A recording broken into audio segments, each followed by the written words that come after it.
Hello. Welcome back to my channel, everyone. Welcome to Undecided with Dom. I know it's been a significant amount of time since the last time I did a video, almost a year actually. And a lot of things have changed in my life. I got a new job, I had a baby, and my time just isn't my time anymore. So it's been quite difficult for me to get back into the swing of things. But I am here today just because I found some really good trading opportunities that I want to share with you all. So we're gonna go ahead and do that. Today is Saturday, September 2nd, and like always, we are starting our journey out with taking a look at the Forex calendar for this upcoming week. Monday, September 4th. Pretty light day. We actually have two bank holidays for Canada and the US, so not too much movement for those two pairs. Tuesday, September 5th, we have the interest rate statements coming out of the Australian dollar.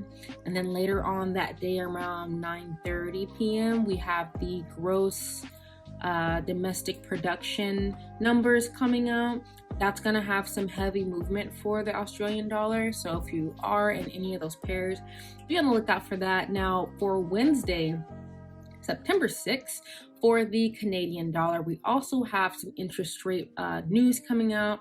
And for the US dollar, we have the PMI services,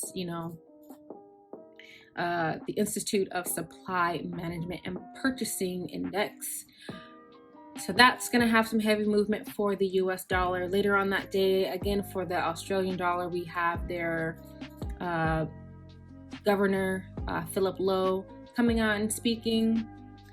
His speech will be released for Thursday, September 7th. For the US dollar, we have the unemployment claims numbers and metrics coming out. For the Canadian dollar, the Bank of Canada's governor is going to come out and he's going to make a speech. And then for Friday, September 8th, for the Canadian dollar, we have unemployment change metrics coming out. And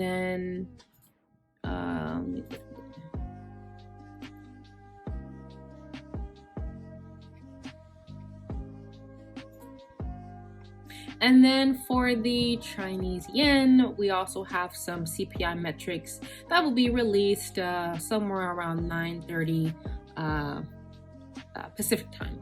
So we do have a significant of things that will be happening going on in the news that could affect the market. So if you are in any of these pairs, I would definitely go ahead and take a look at that. So the first one is going to be one of the first really good opportunity that I see is for the British pound, New Zealand dollar. And as you guys can see, I already have this kind of marked up, and it's been a while since I touched it. Yeah, so it's been a while. This trend changed like September, October-ish, and that's about around the time where I stopped trading. So I'm just going to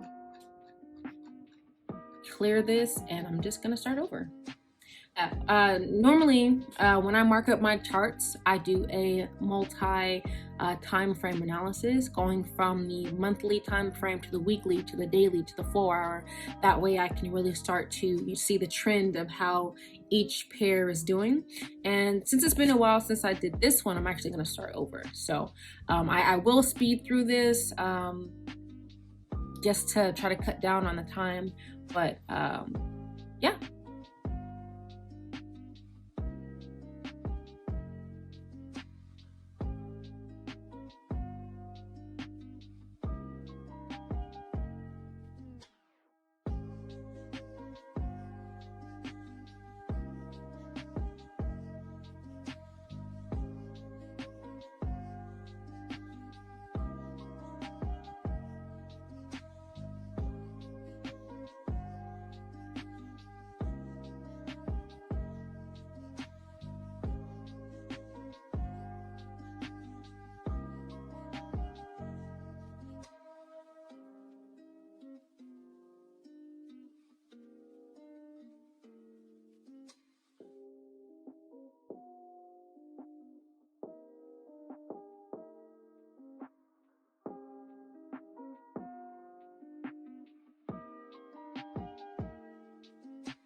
Okay, so now that we have our chart completely marked up, we're gonna go ahead and take a look at the monthly time frame. That way we can get an idea of which direction the market is going for this particular pair.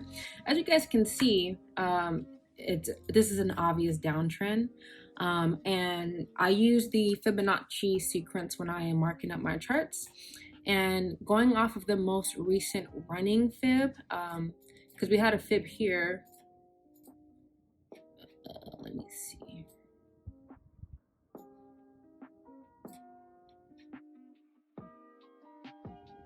It's running for the monthly time frame, but on the weekly time frame, it got stopped out, or it finished. So that's why I don't use that one. So I'm just gonna close that one. I usually do my entries on the weekly and the daily time frame. So that's what I'm gonna use, weekly. So off of the most recent running weekly fib that started in October of 2008, we can see how price has been moving. On an A to B move, we had price come and retrace all the way down to the 127 zone right here before it flipped back up to retrace to the 50% level. And from that move, that's where I got the second fib from. And we've already had 2 different fibs finish, but on the most recent one, which is that third one here, we have on an A to B move, price retraced all the way down to the 118 level, not quite the 127, before it reversed, retracing all the way up to what looks like the 860 level, right? So we have this high right here, March of 2020.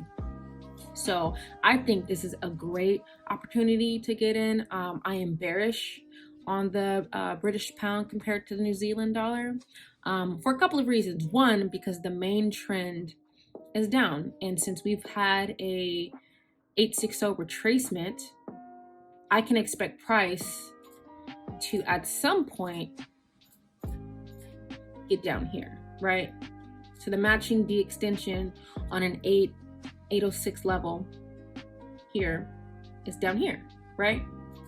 Now, I wouldn't put my take profit directly on this point right here. I would put it a little bit above, just because people start to take profits around that time, and I don't want to, you know, be caught lagging and have to delay my take profits. So reason number 1, we're in a down fib and we had a huge retracement to the 860 level right here. Second reason is we have a trend line touch. So yes, if we're doing an opposite fib, if we're going up from this lowest point here, this move is almost done. You know, it only has a little bit to go before it hits the 168 level. Now it might do that, it might still go there, or this might be the start of a continuation downward, like this one was, right? So when we look at the bigger picture, right, from that 127 retracement, this got all the way up to the 50% level, right?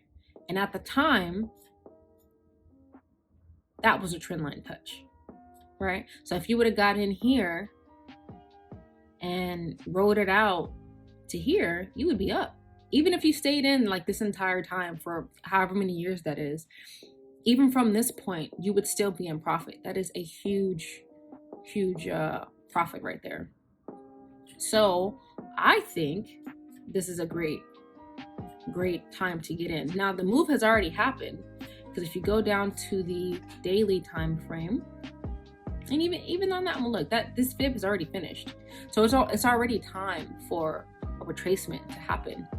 It hit the D extension already. It went a little bit above, and it went to this this daily resistance level right here,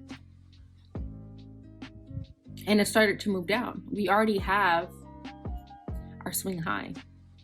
So if price currently here.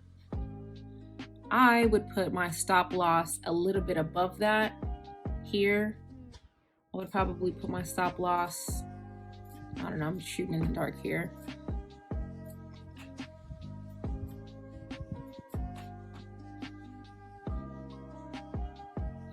I would actually put it above this A point right here, because this is the fib.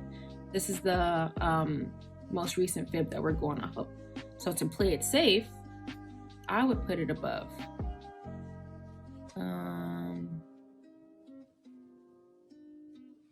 I don't know, I would probably put it just a little bit above this weekly point here, just to give myself some room. So yeah, so that would be my stop loss. If I'm playing, I'm a very cautious trader.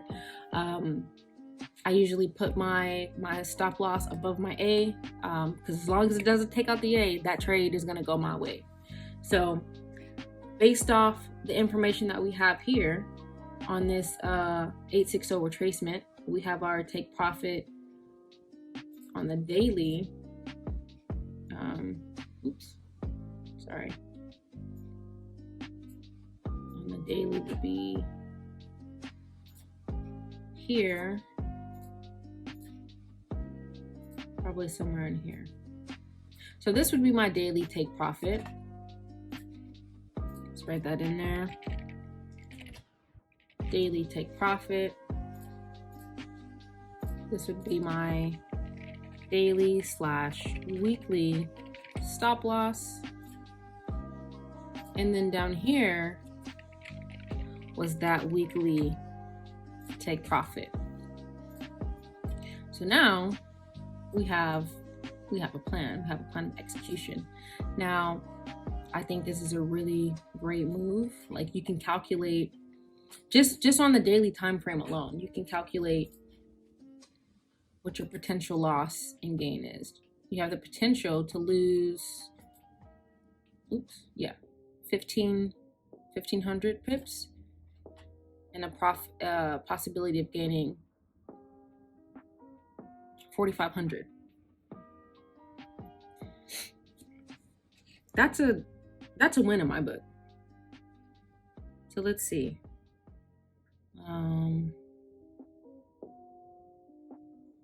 That's almost a 3-to-1 ratio.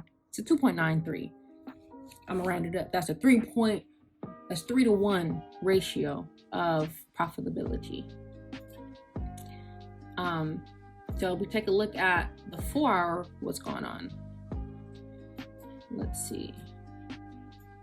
And so there's no need for me to go all the way back here, because on the 4-hour, we know our fibs have been taken out multiple times. So let's go from the most recent low, which is this one here.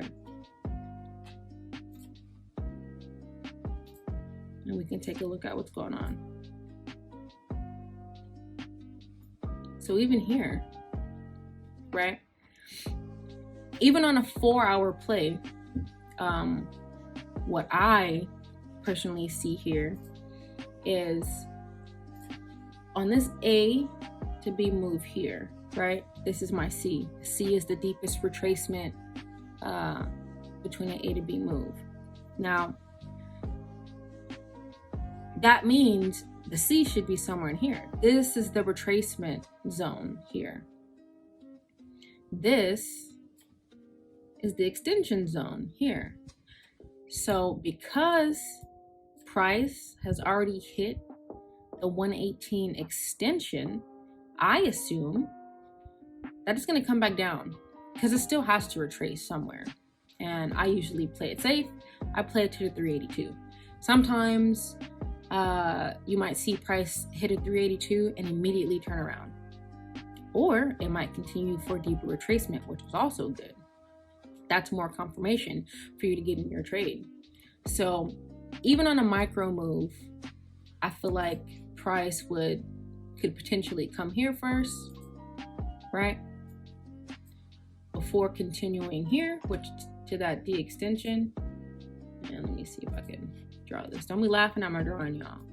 So here, bounce up to hit that D extension somewhere in here. So this would also be a thing, and then continue back down, oops, to finish that original move on the 4 hour, which is why we put our stop loss here, because even if this fib wanted to finish, we still have a little bit of cushion before we lose it all. So be cautious when you're doing these trades. So yeah, on the pound New Zealand dollar, I am bearish. We've already had this trend line touch. I expect price to come back and retest it before dropping again. But overall, let me clear that stuff out. This is my, oops, one more. This is my original play, what I think is gonna happen. I think from this trend line touch, we have another one of these, so it can move down and finish out this original fib, because this is the original, right? This is the main fib that we're going off of. This is the secondary one because it did not break this one. So this one is still active. This is still in play. And from this move, price retraced to 50% level. So the matching D extension is going to be down here. We put our take profit a little bit higher. That way we don't get caught in the lag. And yeah.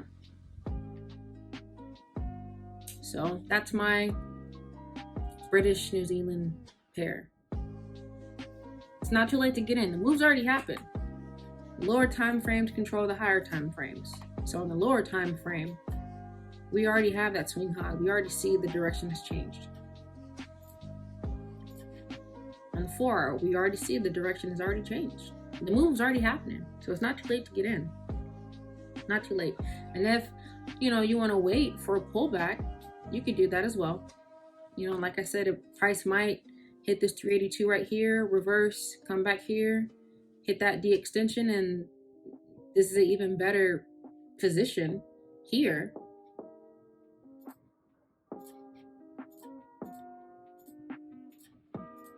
Here in this box.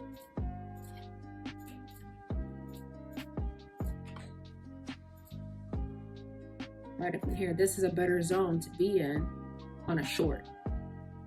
You're betting that the market's going to go down. I would rather get in up here and write it down than to get in right here and write it down. This is, even this, that's a 1,000 pip difference. So it's up to you. You can get in now and risk being in drawdown for this entire area, or you can wait to see if possibly price comes back to finish out this fib before continuing down. It's up to you. But either way, on the weekly time frame, this is a great position to be in. Imagine if you could have got in here and rode it down. Hope you guys enjoyed this. Let me know if you guys were able to get into these trades and if you made any profit. See you next time.